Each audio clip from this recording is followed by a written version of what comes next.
नमस्कार प्यारे साथियों। आज मैंने फिर समय निकालकर ह्यूमन बॉडी से संबंधित प्रश्नों को समझाने का प्रयत्न किया है। जैसा कि आपको दिखाई देता होगा, मेरे पीछे एक ह्यूमन बॉडी का मैंने एक फिगर ड्रॉ किया है और इससे जुड़े सभी प्रश्नों को मैंने इकट्ठा करने का प्रयत्न किया है। मैं बारी बारी से इसको नाम पर बता दूं। मेरा मार्कर यहाँ पे है।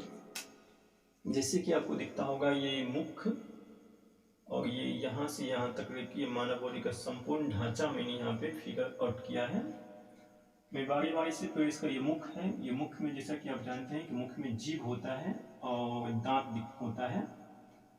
दांत को मैं समझाऊंगा वहां पे दांत कितने प्रकार के होते हैं और दांत में जीभ और उसका, जैसे कि ये मुंह होता है ना, ये मुंह के मैंने पूरे पार्ट को यहाँ पे मैंने फिगर आउट कर दिया है। मैं बताऊंगा कि मुंह के अंदर कौन कौन से पार्ट होते हैं और ये दांत भी आपको दिखाऊंगा कि कौन से दांत को का क्या काम है और कौन से दांत को किस नाम से जाना जाता है।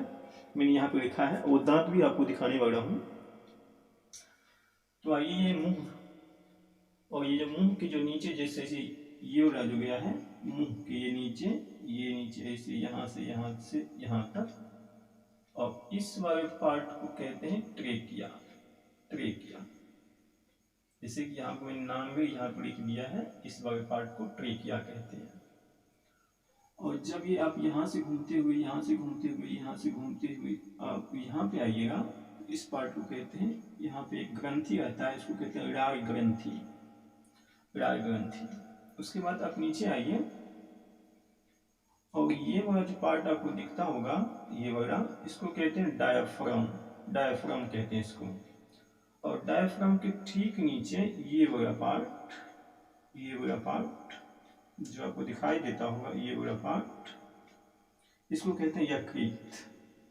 तो यकृत के काम को हम जान लेते हैं। पहले यकृत से संबंधित जुड़े प्रश्नों को जान लेते हैं कि यकृत में जितने भी प्रोटीन्स होता है, इस सब का सब इसमें कोलेक्ट होता है। कुछ ही प्रोटीन्स इसमें कोलेक्ट होता है, जिसमें है विटामिन ए, डी, ई, के एंड B12। ये 5 विटामिन मानव के यकृत में इकट्ठा होता है।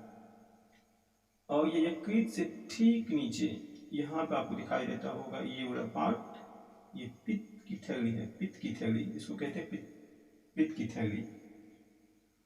और ये वाला जो पार्ट आपको दिखता होगा, ये वाला पार्ट, इसको कहते हैं छोटी आंत। और ठीक उससे उस साइड ये बड़ी आंत मैंने लिखा है, बड़ी आंत। और ये यहाँ पे अपेंडिक्स और यहाँ पे रेक्टम को मैंने लिखा है।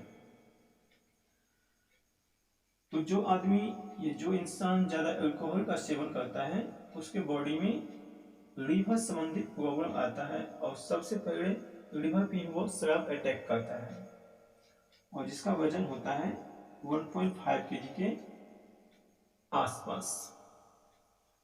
इसके मैं चाहूँ कि इसका फिर नाम बता दूं। जैसे कि मैंने इसका नाम बता दिया है। अब मैं चाहता हूँ कि मुंह के आंतरिक भाग को बता दूं कि मुंह के आंतरिक भाग में क्या सब रहता है। तो ये मुख के आंतरिक भाग आपको दिखता होगा, मुख के आंतरिक भाग, जिसमें आपको ये जिह्वा दिखता होगा। तो जिह्वा के आंतरिक भाग से कड़वा का स्वाद आता है, और ठीक सामने मीठा और नमकीन का स्वाद आता है, और बीच में आपको मिठास लगता है, और दोनों साइड से खट्टाई का एहसास होता है। और ये जो दांत होता है ना, दांत हमारे मुख में 4 प्रकार के होते हैं। एक इंसीजर होता है, दूसरा केनाइन होता है, और 3 नंबर पे प्रीमोलर और मोलर। इंसीजर को कहते हैं कटिंग टीथ। ये इसकी संख्या 8 होता है। अभी मैं दिखाने वाला हूँ कि ह्यूमन बॉडी में कौन से दांत को इंसीजर कहा जाता है, कौन से दांत को केनाइन कहा जाता है। और केनाइन को कहते हैं टियरिंग टीथ। इसका काम होता है केनाइन का चीरना। टियरिंग मीन्स होता है चीरना, इसलिए इसको केनाइन को टियरिंग टीथ कहा गया है। और इसकी संख्या टोटल 4 होता है। उसके बाद है अग्रचवर्णक, इसको कहते हैं प्रीमोलर। इंग्लिश में इसका काम है कुतरना। इस दांत का काम है कुतरना, इसको कहते हैं क्रैकिंग टीथ। और इसकी संख्या 8 होता है हमारी बॉडी में, हमारे मुख के अंदर। उसके बाद आइए चवर्णक, इसको कहते हैं मोलर इंग्लिश में। इसका काम है ग्राइंडिंग टीथ, इसको कहते हैं। ग्राइंडिंग टीथ का मतलब होता है कि पीसना, और इसकी संख्या हमारे टीथ के अंदर टोटल 12 होता है। और जब इस सब को आप ऐड करेंगे ना, टोटल 32 टीथ आएगा। और उसके बाद मैंने यहाँ पे लिखा है 20 और 32। तो ह्यूमन बॉडी में 2 बार 2 दांत आता है। एक आता है बेबी टीथ, जब आप जन्म लेते हैं तो 6 से 7 साल के बीच में दांत एक बार आता है, और वहाँ पे ये 20 टीथ गिर जाता है, टूट जाता है। और उसी की जगह पे जब आप एडल्ट हो जाते हैं, 18 से 22 की एज में हो जाते हैं, तो उसी के स्थान पे ये 32 टीथ आ जाता है। इसको कहते हैं परमानेंट टीथ। और ये जो 20 टीथ होता है इसको कहते हैं टेम्पररी टीथ। और ये भी प्रश्न बनता है कि ह्यूमन बॉडी में कितने टीथ 2 बार आते हैं। ये 20 टीथ ह्यूमन बॉडी में 2 बार आते हैं। तो एक प्रश्न तो यहाँ से बन गया दांत से। और जैसे कि आप दांत को जानेंगे कि दांत 4 प्रकार के होते हैं। एक इंसीजर, दूसरे नंबर पर केनाइन, फिर प्री मोलर, इसको हिंदी में कहते हैं अभिचवर्णक, और इसको कहते हैं चवर्णक, मोलर। और यहाँ पर मैंने लिखा दंत सूत्र। दंत सूत्र 2123। ये दंत सूत्र जानिए। देखिए दंत सूत्र क्या होता है, अभी मैं आपको दांत खोल के दिखा रहा हूं कि देखिए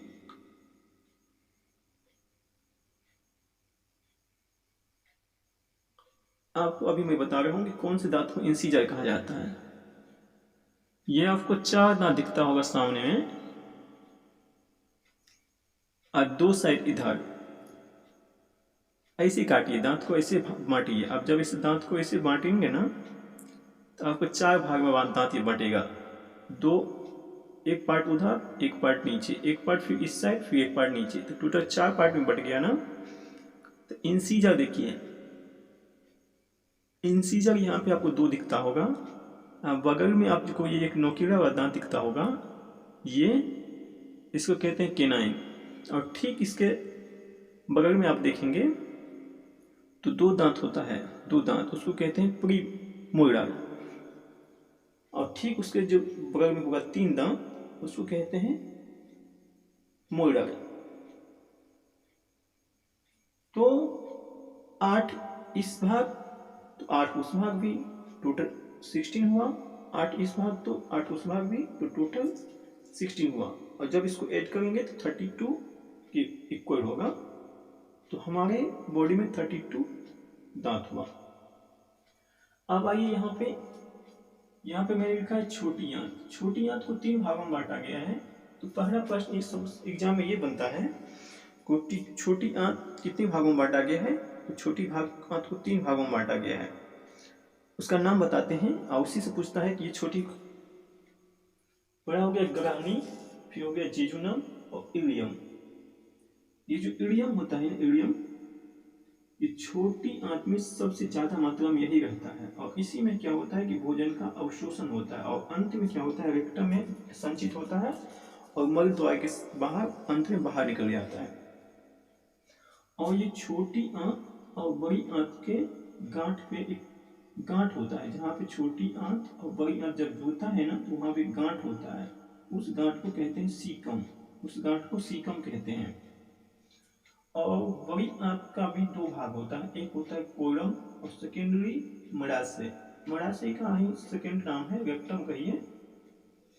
और ये जो रेक्टम,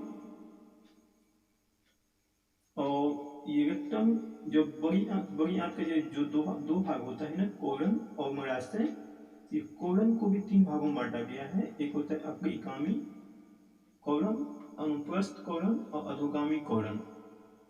और ये जो अपरिगामी कोलम, अनुप्रस्थ कोलम और अधोगामी कोलम होता है, उसी में अधोगामी कोलम को 3 भाग, ये जो अधोगामी कोलम होता है ये रेक्टम में जाके खुलता है।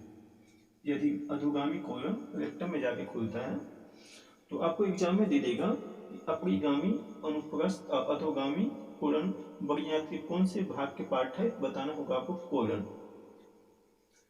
और ये भी प्रश्न पूछता है कि बड़ी आंत को कितने भागों में बांटा गया है, तो 2 भागों में बांटा गया है, एक हुआ कोलन और दूसरा हुआ मर्याशय। छोटी आंत को कितने भागों में बांटा गया है, तो 3 भागों में बांटा गया है, एक हुआ ग्रहणी, दूसरा जेजुनम और तीसरा एडियम। और ये भी पूछता है कि बड़ी छोटी आंत में सबसे अधिकांश मात्रा में कौन रहता है, एक रहता है एडियम। दोस्तों और उससे मैंने कुछ दांत से जुड़ी मैंने कुछ और अदर लिखा हुआ है, जैसे कि डॉग में कितने तीत होते हैं 42, कैट में 30, पिग में 44 और एलिफेंट में 26। उसी साइड मैंने इस साइड भी लिखा है, जैसे कि चमगादड़ में भी 2 तीत आता है, जैसे कि मानव में 2 बार 2 तीत आता है, एक टेम्पररी तीत और एक परमानेंट तीत। उसी तरह चमगादड़ में भी एक 20 तीत और 30 तीत 2 बार आता है। दरियाई घोड़ा में भी 36 तीत होता है, मनुष्य में, चिंपैंजी में और बकरी में। ये 3 प्राणी ऐसे हैं जिसमें 32 दांत होते हैं। शेर, बाघ, चीता और बिल्ली, ये तीनों बिल्ली के प्रजाति हैं, इसलिए इसमें 30 दांत होते हैं। खरगोश में 28, चूहा में 12 और सांप में 50, मच्छर में 47 और मगरमच्छ में 82 तीत आता है। दोस्तों इसमें जो महत्वपूर्ण चीज था उसी को मैंने बताने का प्रयत्न किया है, और बाकी जो इसमें बच गया है मैं सोचता हूँ कि दूसरे वीडियो में बनाऊं। दोस्तों मैं कोई डॉक्टर नहीं हूँ, पर एग्जाम में कौन कौन से प्रश्न बनने की संभावना रहता है वो महत्वपूर्ण प्रश्न जरूर बता सकता हूँ। दोस्तों आपको अगर एक भी प्रश्न इससे सीखने को मिला होगा तो हमको आप लाइक, कमेंट और सब्सक्राइब करके बताइएगा। धन्यवाद।